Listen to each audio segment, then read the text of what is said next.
nuestras redes sociales.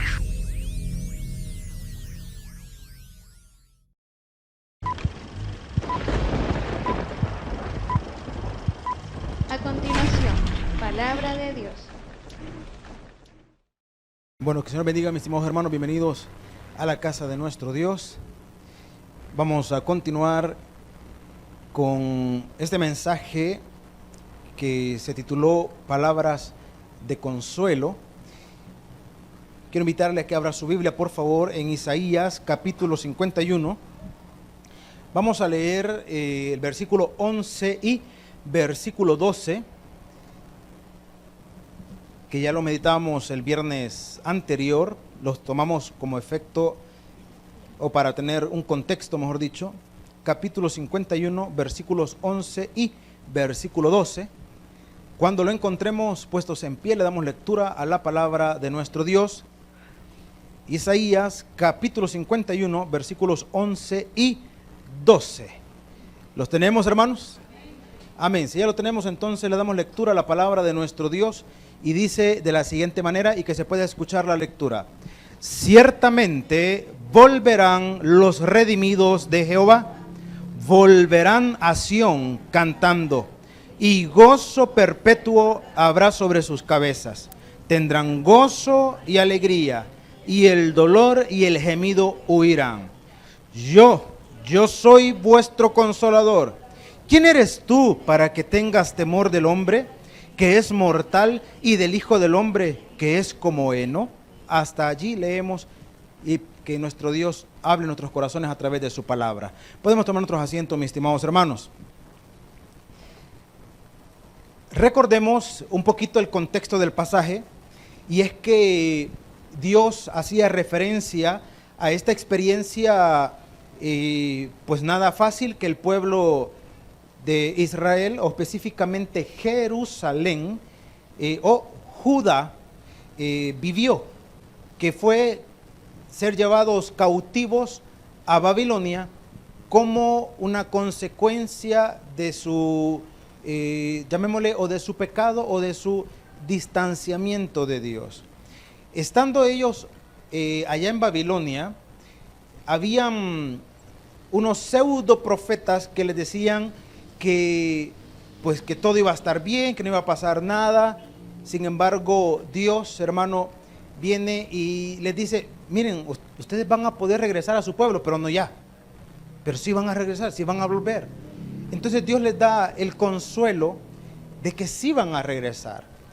Y es allí en donde, para resumirlo, y para lo que nos compete en esta noche, en donde les dice: ciertamente, en otras palabras, les doy la seguridad que un día van a regresar al lugar de donde fueron tomados, al lugar de donde fueron obligados a irse. Un día van a volver a su tierra, un día van a volver a su pueblo. Ciertamente volverán los redimidos. La palabra redimido significa rescatado. Entonces, ciertamente volverán los redimidos de Jehová, volverán a Sión cantando. Ahora, yo no sé si habrá alguien acá que haya experimentado alguna vez esa sensación, hermanos, y creería que quizás no, pero cuando tomó fuerza este fenómeno de la migración en el periodo de la guerra, cuando muchas personas fueron básicamente obligados, hermanos, por las circunstancias, por las situaciones, a salir del país, y fueron y se instalaron muchos o la gran parte en Estados Unidos, personas que no estaba dentro de su proyecto de vida, que no es algo que ellos quisieron, que ellos anhelaron. Fue una situación donde no hubo más alternativa. Muchas de esas personas que ahora ya son básicamente, pues, personas bastante mayores, algunos cuentan sus experiencias con mucha nostalgia y con lágrimas en sus ojos, porque cuando iban en trayecto, algunos de ellos llevaban, hermano, un quebranto grande en su corazón por dejar aquello que tanto amaban. Y algunos pasaron, hermano, ¿qué? 10, 20, 30 años sin regresar a su tierra. sin regresar y ver a su familia. Cuando ellos lograron, digamos, estabilizar su condición, legalizar su condición y tuvieron la oportunidad de regresar, hermano, algunos experimentaban un sentimiento tan fuerte, tan profundo, pero una condición tan indescriptible en sus emociones por volver, hermano, aunque algunos de ellos sabían que era temporal, aunque algunos de ellos sabían, hermano, que ya no, aunque quisieran quedarse no lo iban a poder hacer, pero había un sentimiento enorme. Entonces, cuando Dios le habla a estas personas, Él dice, ciertamente volverán los redimidos a Sión, volverán cantando y gozo perpetuo habrá sobre sus cabezas. Es porque aquellas personas iban a regresar, hermano, no como los primeros que le describía, ¿verdad? Nuestros conciudadanos, que iban a regresar con nostalgia, porque si bien es cierto iban a disfrutar un tiempo aquí, pero iban a tener que regresarse. Esta gente no. Esta gente iba a regresar, sabedores que iban a establecerse nuevamente, hermano, en el lugar que tanto amaban. Entonces por eso habla de que habrá gozo, habrá alegría y esa condición maravillosa.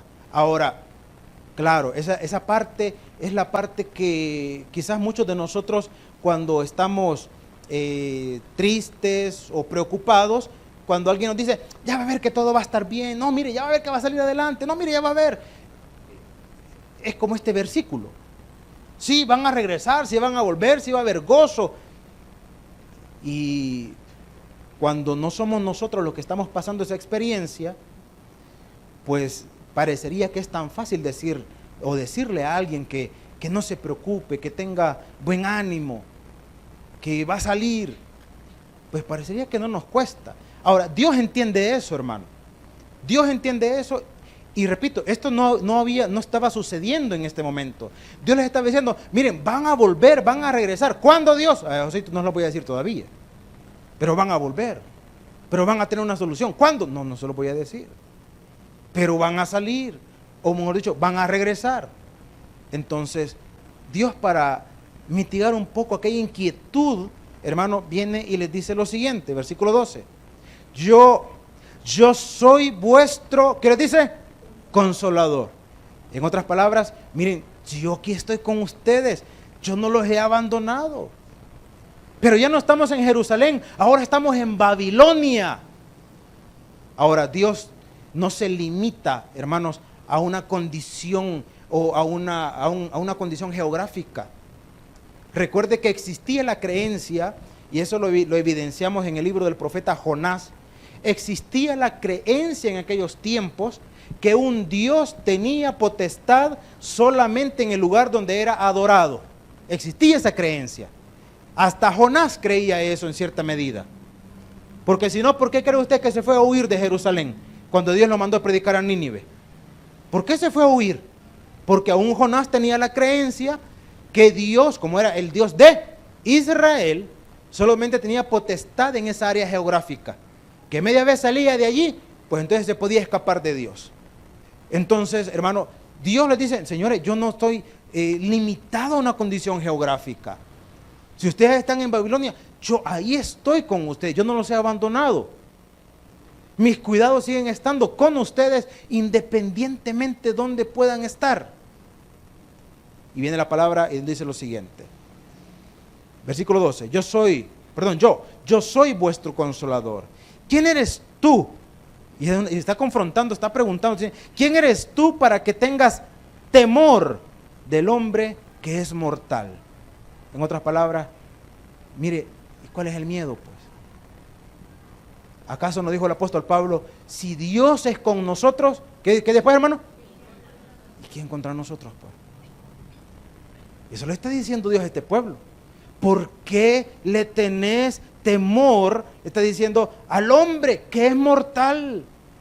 ¿Acaso el ser humano tiene la potestad de brincar el cercado que Dios ha puesto sobre nosotros, hermano? ¿Tiene el ser humano potestad para eso? ¿Tiene el ser humano para venir y violentarlo a usted y Dios diga, me descuidé de mi hijo? Hermano, en ninguna circunstancia, en ninguna condición. Claro, y ahí viene el cuestionamiento que nosotros hacemos de repente, ¿verdad? Bueno, y si las cosas no se le escapan del control a Dios, y si Dios está siempre al cuidado mío, entonces ¿por qué pasan las cosas negativas? ¿Por qué pasan las cosas malas? Y aquí tenemos que entender una cosa. Porque Dios en todo tiene una razón de ser. Dios en todo tiene un propósito. ¿Cuál es el reto? Entenderlo, o no entenderlo, descifrarlo, hermano. Ese es el reto. Ese es el reto. Que yo pueda entender el por qué. Algunas veces hemos hablado y hemos dicho, mire, ¿por qué Dios permite que yo pase por situaciones económicas duras, situaciones económicas difíciles? ¿Por qué? Mira, las razones pueden ser varias. Una, para que aprenda a administrar lo que Él le da. Porque siempre he dicho que no es lo mismo pasar una semana, hermano, con $70 que pasar una semana con 20. Y que pasa acá habrán personas que han pasado una semana con menos de 20, hermano. Y que si usted les dice, con 20, galán me hubiera pasado yo con 20, con $12 pasé la semana. Y le aseguro que más de alguien le va a decir, ¡ah! ¿Y cómo hizo? ¿Y usted va a responder? A ver. Ni siquiera a saber, a ver. Pero lo pasé. Entonces una razón puede ser que aprenda a administrar. Razón número 2, ¿qué podría ser?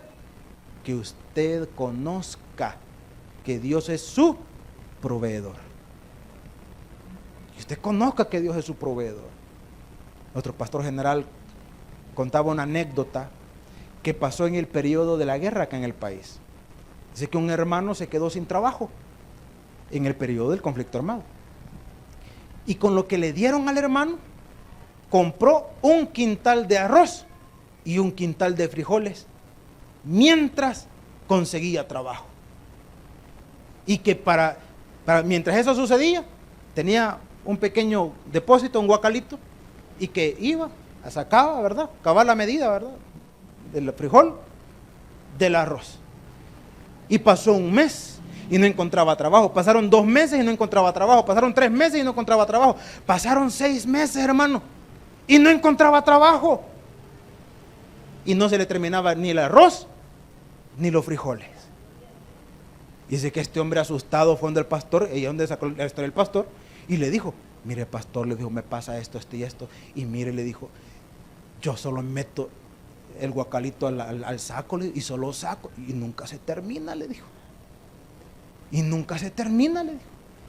Dije que el pastor le dijo en palabras muy propias de mi pastor, no vayas a ser dundo, le dijo.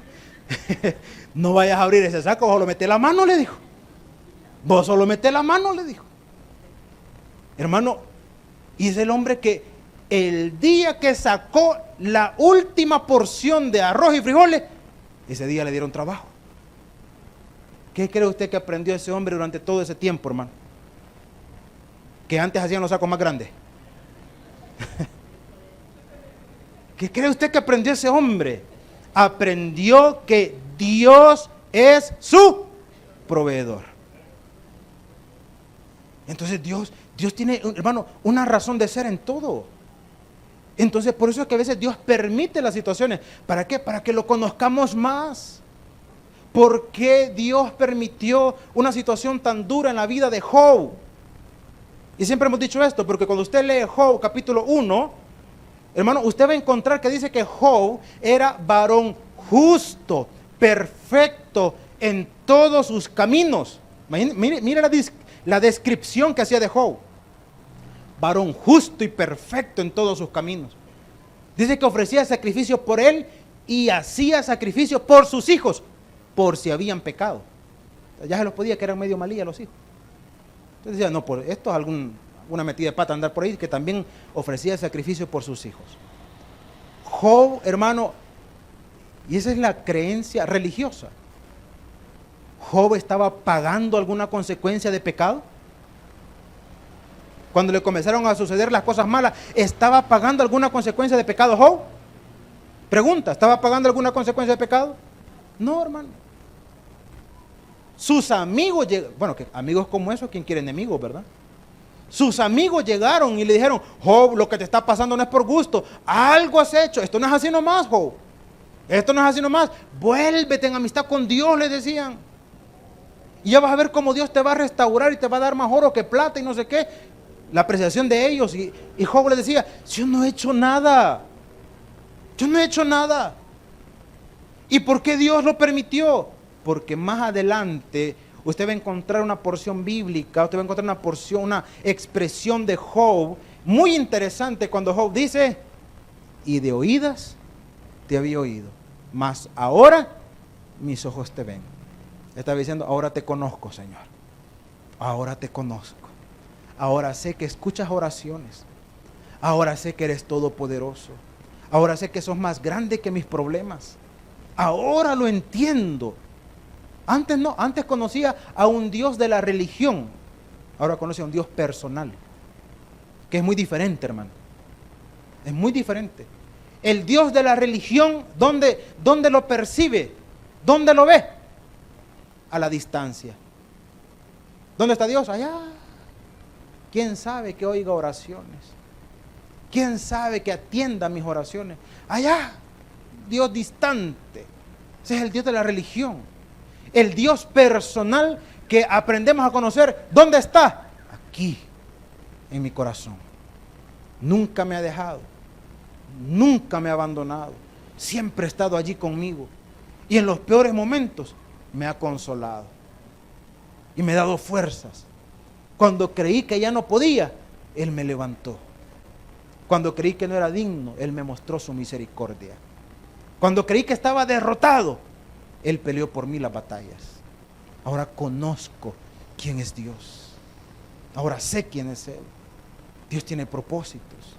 Entonces Dios confronta, hermano, repito, porque les da la palabra de consuelo, ¿verdad? Y si van a volver, y van a regresar cantando, y van a tener gozo. ¿Y cuándo? Pues, ¿cuándo? No, todavía no. Todavía no. Parecería que son palabras que quedan en el aire, ¿verdad? Entonces por eso es que Dios los confronta y les dice, miren, ¿quién eres tú para que tengas temor del hombre? Que es mortal, y del Hijo del Hombre que es como heno. Se entiende como zacate seco, o como simple zacate. ¿Qué pasa con el zacate? Bueno, ahí tiene la mejor ilustración, está ahí enfrente, porque pasaron hoy en la mañana cortándolo, ya está seco, hermano.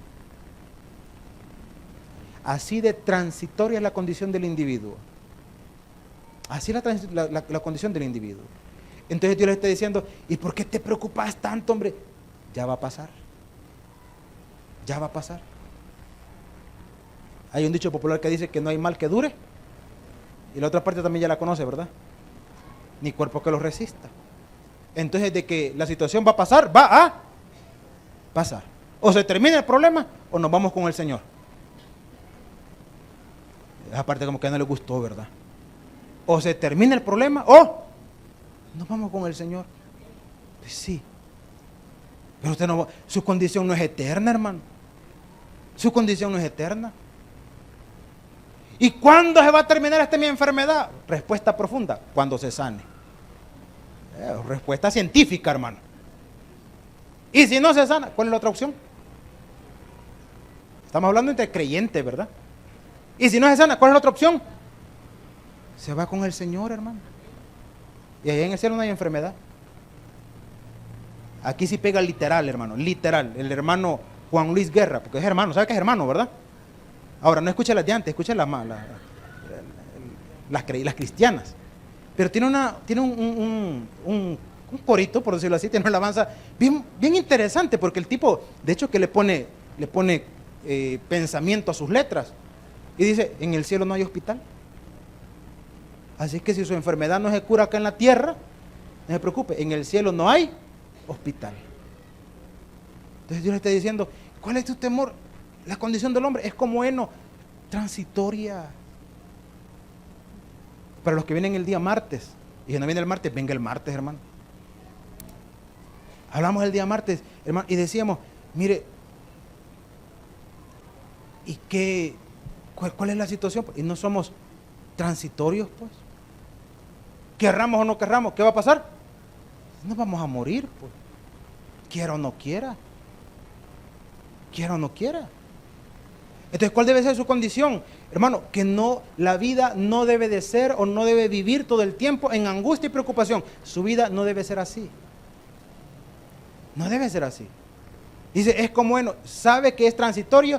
Imagínense que dedique la mayor parte del tiempo pensando en todas las cosas negativas que le ocurren o todas las cosas pesimistas en las que se le vengan a la cabecita, en lugar de vivir dándole gracias a Dios en este corto tiempo que Dios nos permite de vida.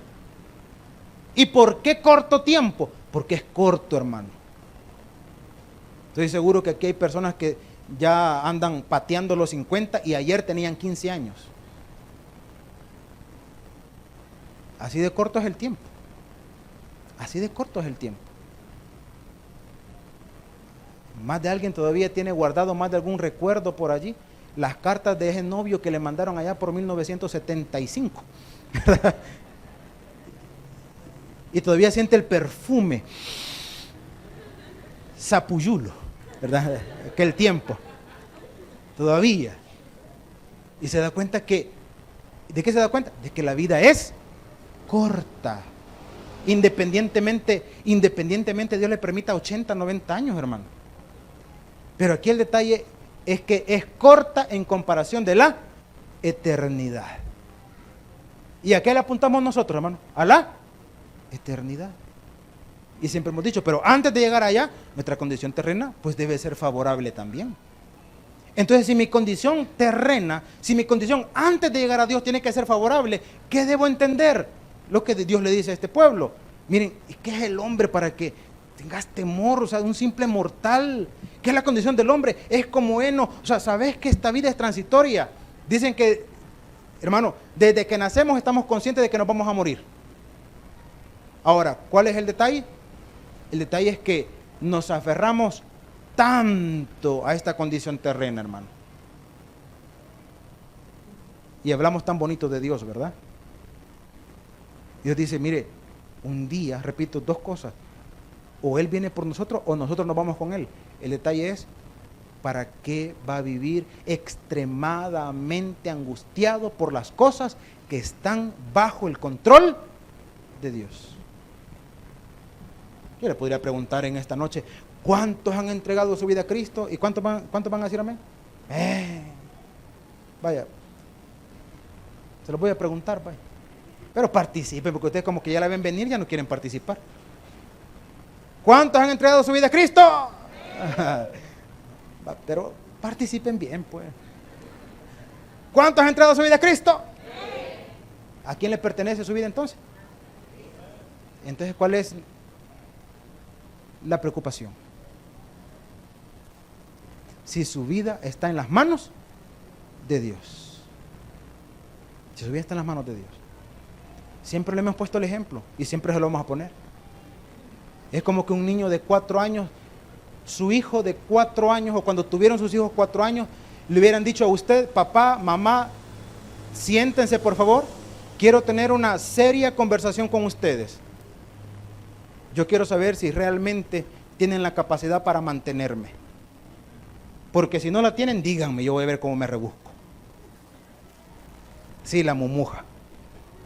Y se le queda viendo serio todavía a usted. Papá, no, decime la verdad. Me podés comprar pan, pero ya no.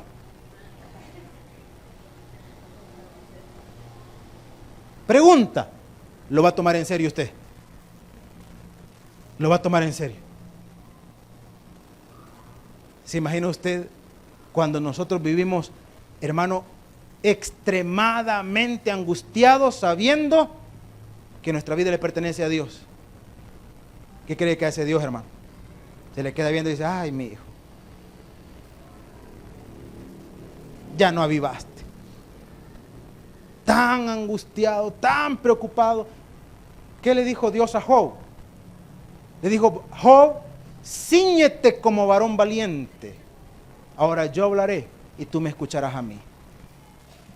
O sea, estás ahí, que cómo vas a hacer, que no sé qué. Yo hablaré y tú me escucharás a mí. ¿Dónde estabas tú, Job, cuando separé las tinieblas? Cuando hice secar, cuando quité las aguas y les puse límite, ¿dónde estabas, Job?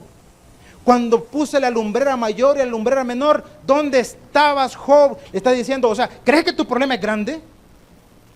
¿Crees que tu problema es grande? Yo puse el sol y la luna, le puse frontera a las aguas para que no la traspasen. Yo crucé la circunferencia de la tierra, Job. ¿Cuál es tu problema? ¿Cuál es tu problema? ¿Cuál es tu problema? Entonces Dios expresa esa misma condición en el versículo 12. Y dice la palabra.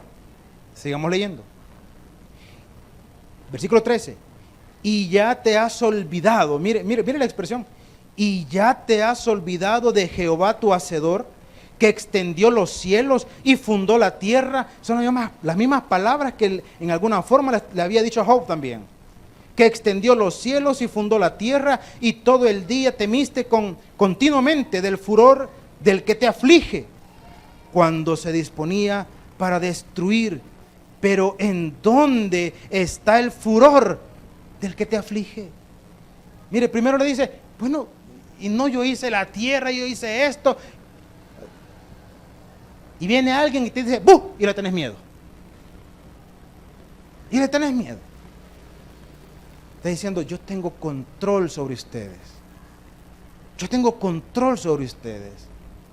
Y siempre hemos dicho, es que hermano, nuestra condición, y también Dios lo reconoce, no crea que Dios es un insensible y que es como, retomemos el ejemplo de los padres, es como aquel padre que le da una nalgada a su hijo y después le dice que no llore. No, bayunco, ¿verdad? Y le pegó, déjelo que chille. Como que le haga cosquilla y le diga, no te rías, no te rías. O sea, tampoco pues. O sea, Dios conoce la condición nuestra. Dios sabe que nuestra condición es de fragilidad. Si Dios no está diciendo que hermano, que no experimente esa sensación de temor, no está diciendo que no lo experimente, ¿cómo no? Pero que su confianza en Él sea más grande, hermano. Que su confianza en Él sea mayor. Sea mayor. Entonces, Dios le dice, una vez más, versículo 13, y ya te has olvidado de Jehová tu hacedor, que extendió los cielos y fundó la tierra, y todo el día temiste continuamente del furor del que te aflige, cuando se disponía a destruirte. Y Dios le pregunta a este pueblo, pero ¿en dónde está el furor del que te aflige? ¿Quién se encargó de él, hermano? Dios. ¿Quién se encargó de él? Dios. Y dice el versículo 14, el preso agobiado será libertado pronto, no morirá en la mazmorra, ni le faltará su pan, porque yo, Jehová, que agito el mar y hago rugir sus ondas, soy tu Dios, cuyo nombre es Jehová. ¿Cómo dice? No, hermano, qué cosa más espectacular. Ahora, aquí cuando dice esta última parte, interpretémosla. Yo soy Jehová de los ejércitos. ¿Alguna vez ha pensado cuál es la referencia de Jehová de los ejércitos? ¿Alguna vez? Si nunca ha reflexionado en esa expresión, lo vamos a entender de dos maneras.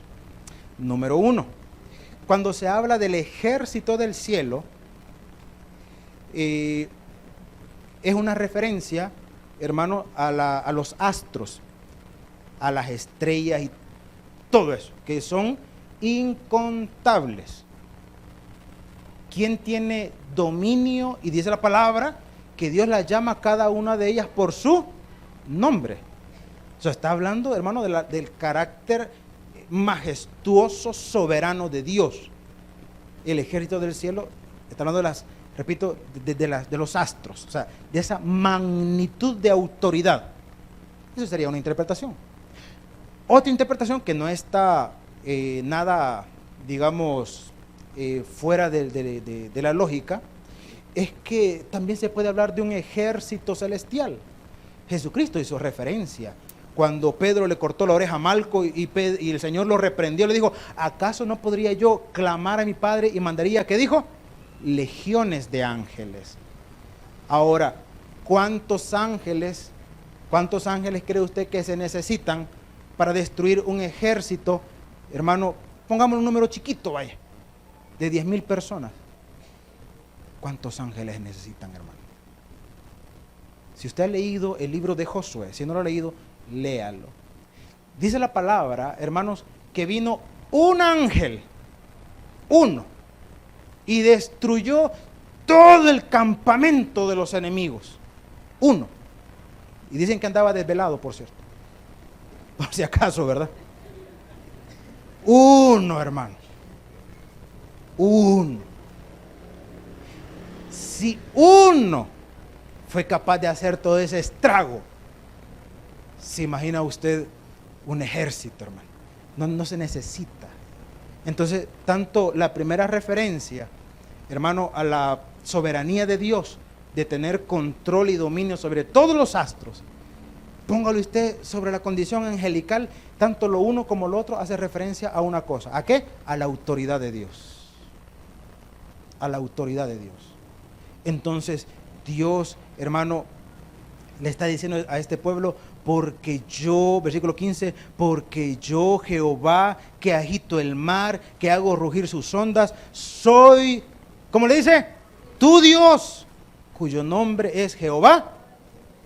Por eso es que David, y literalmente, hermano, porque los salmos son cánticos, por eso es que David cantaba, aunque un ejército acampe contra mí, no temerá mi corazón. Aunque contra mí se levanten guerras, yo estaré confiado. Ahora, ¿en qué estaba puesta la confianza de David? David era, hermano, un guerrero de élite. ¿Usted cree que David confiaba en su habilidad? ¿Confiaba en sus fuerzas?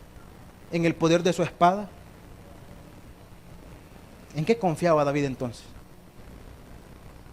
En Jehová de los ejércitos. Y el mismo Dios de David es el Dios que ahora también nosotros tenemos y que adoramos. Por lo tanto, las palabras de consuelo de Dios podríamos resumirlo en una expresión. ¿Cuál expresión? No temas, yo estoy contigo. Den un fuerte aplauso a nuestro Padre Celestial. El predicador ha terminado su mensaje. Es tiempo de que recibas a Jesús como tu Salvador personal. Ora conmigo de la siguiente manera. Señor Jesús, yo te recibo hoy como mi único y suficiente Salvador personal. Creo que eres Dios, que moriste en la cruz por mis pecados y que resucitaste al tercer día. Me arrepiento, soy pecador. Perdóname, Señor. Gracias doy al Padre por enviar al Hijo a morir en mi lugar. Gracias, Jesús, por salvar mi alma hoy en Cristo Jesús, mi Salvador. Amén. Bienvenido a la familia de Dios. Ahora te invitamos a que crezcas en el conocimiento de las Escrituras. Congrégate con nosotros. Estamos ubicados en kilómetro 6,5, carretera a Los Planes de Renderos.